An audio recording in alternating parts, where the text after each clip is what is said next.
Good morning, Tuesday the 18th of February 2020. Now I've got a briefing here from the World Health Organization I'd like to go through. These are almost sort of pronouncements of the state of play from them.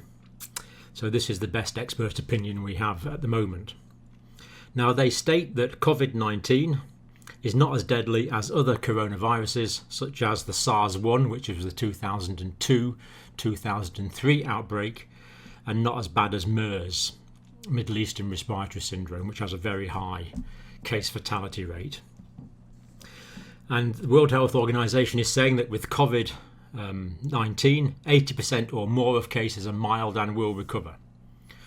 So 80% of cases are mild, this is what they're saying. Now they're saying 14% are more severe with pneumonia and shortness of breath. My figures from the Chinese data were slightly higher than this, but this is the World Health Organization, so this is what they're saying, this is fine. 14% more severe cases with pneumonia and shortness of breath. Pneumonia being the infiltration in the alveolar air spaces in the lungs. Now of those, or actually altogether, they're saying 5% will be critical with respiratory failure. So these are very ill patients, respiratory failure, septic shock and multi-organ failure. So these are complications of whole body sepsis. Organ failure really, the lungs failing, going into septic shock.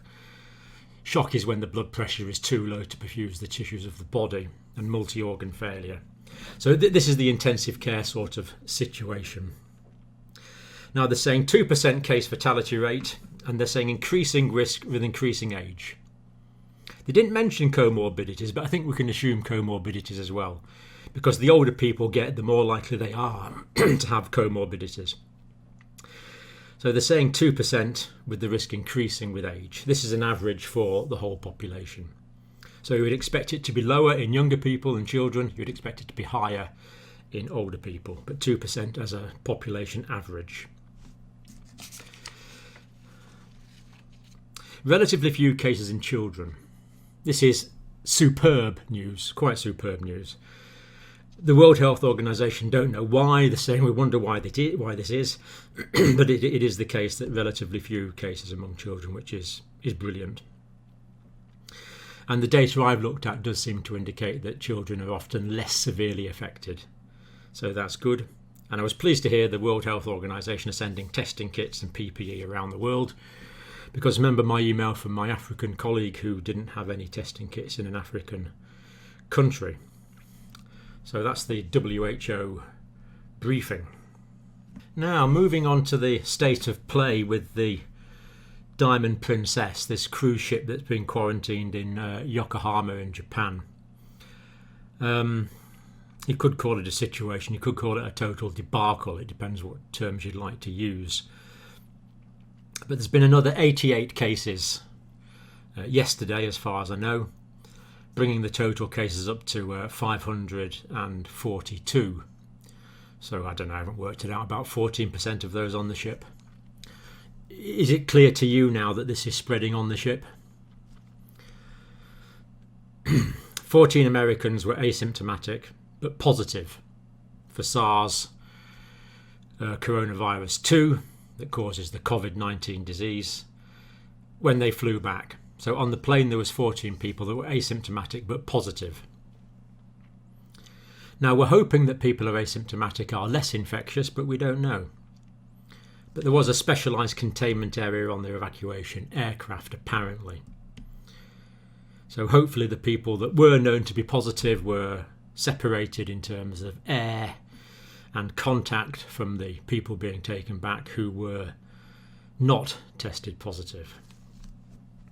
And all these, the American evacuees all have to stay in quarantine in the US for a further 14 days, of course, because it's obvious that this has been spreading, or obvious to me that this has been spreading on the ship.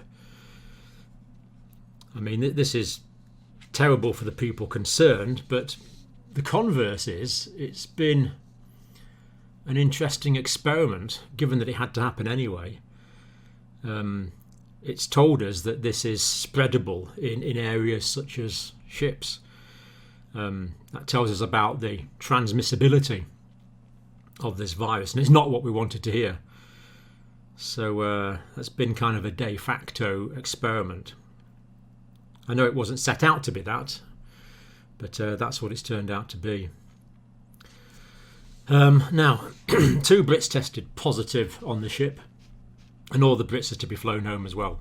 And again, presumably in one aircraft. So we know there's at least 2 Brits have tested positive, and the British government's going to fly them all home on one flight as far as I know.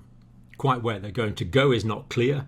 The Holiday Inn at Heathrow apparently has been block booked, presumably as a quarantine area or a holding area. So Diamond Princess has been a bit of a fiasco, really. To be fair, it's been going on for about 2 weeks now. The Japanese authorities didn't know at the start what we know now, but it was clear to me a good few days ago what was going on, and the situation has just been allowed to drag on, which I do find rather difficult to explain. Now, this is another group I've been following, J-IDEA. This is a collaboration between the Saudi Jamil family and Imperial College London, and it's called the Institute for Disease and Emergency Analytics. And these are world-leading disease modelers and epidemiologists. And what they were saying yesterday is that the international spread is increasing, and that person-to-person spread is now classified as rapid. So this is spreading reasonably quickly between individuals. Now, the epicentre of the outbreak in Wuhan and Hubei province, the modelers are expecting that to peak in the next week or 2. So that's, well, it's another week or 2, but after that we can expect cases in Wuhan and Hubei to start dropping. But it could continue increasing for another week or 2. Now, the case fatality rate in China is misleading, because only the most severe cases are being tested.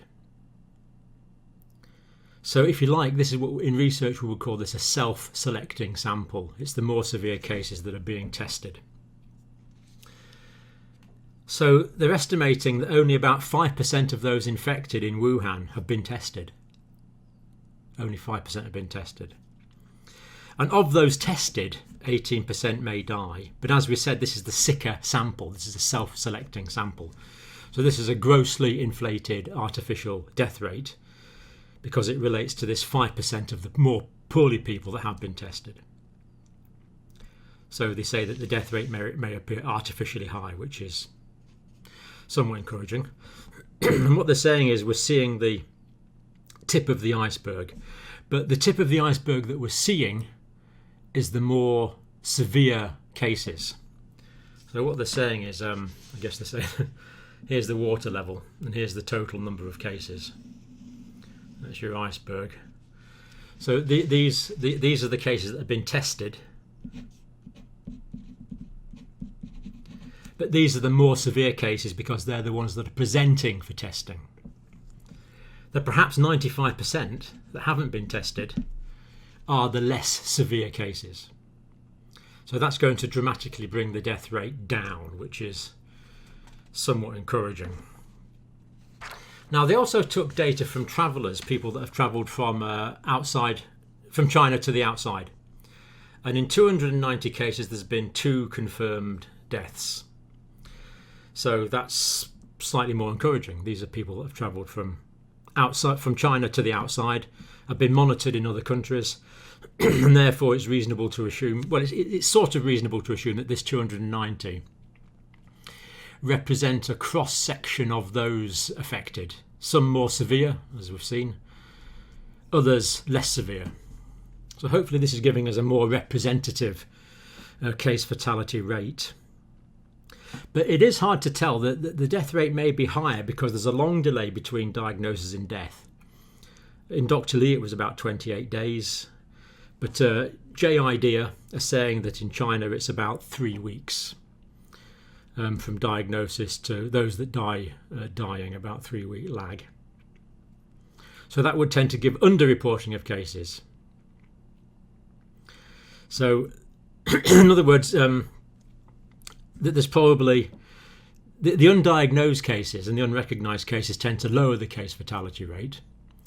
The delay between diagnosis and death in those that do die would tend to raise the case fatality rate. But overall, this is what they're thinking now. So they're concluding that the unreported effect is much bigger than the delay effect. So what they're saying is overall death rate, they're estimating 0.25, so a quarter to 4%. So that's between 1 in 400 and 4 out of 100 case fatality rate. That could be what we're looking at. That's our best. That's our best estimate at the moment, 0.5 to 4%. That's as good as we can say at the moment. The best modelers in the world, that is their estimates. Not too inconsistent with the World Health Organization appraisal of 2%. Now they talk about the attack rate. Now the attack rate is the frequency of morbidity. Morbidity just means disease. So mortality is death, morbidity is disease. or speed of spread in an at-risk population in an epidemic. So what they're saying is in the first year, so for example in my country or anywhere this spreads to, 25 to 40% of the population could get sick in the first year. But many of those cases would be mild. So the majority of people are going to get a mild infection. 25 to 40% get sick in the first year. 20 to 30 get the virus but are asymptomatic in the first year of a epidemic in a population which has previously not been exposed to this virus, therefore has no resistance to this virus. Therefore, they estimate 60% exposure to the virus in a new population in the first year. So very roughly speaking, maybe 30% will get sick. So 30% of us are probably going to get sick. Roughly speaking, another 30% will get the virus but be asymptomatic. 40% of us won't be exposed to the virus in the first year. They don't comment on whether the virus is likely to become endemic or not. So with SARS, it just went away, or we got rid of it. With this, will it stay to cause further outbreaks every year for some years, or will it be eradicated? We simply don't know at the moment. So they do point out, JID point out that the case fatality rate really can only be calculated at the end of an epidemic, when we know the total number of cases and the total number of deaths, and we don't know that yet, because of undiagnosed mild cases, and the time lag can increase the death rate. So that's an update of where we are today. Consistent, I'm afraid, with being in the early stages of a pandemic.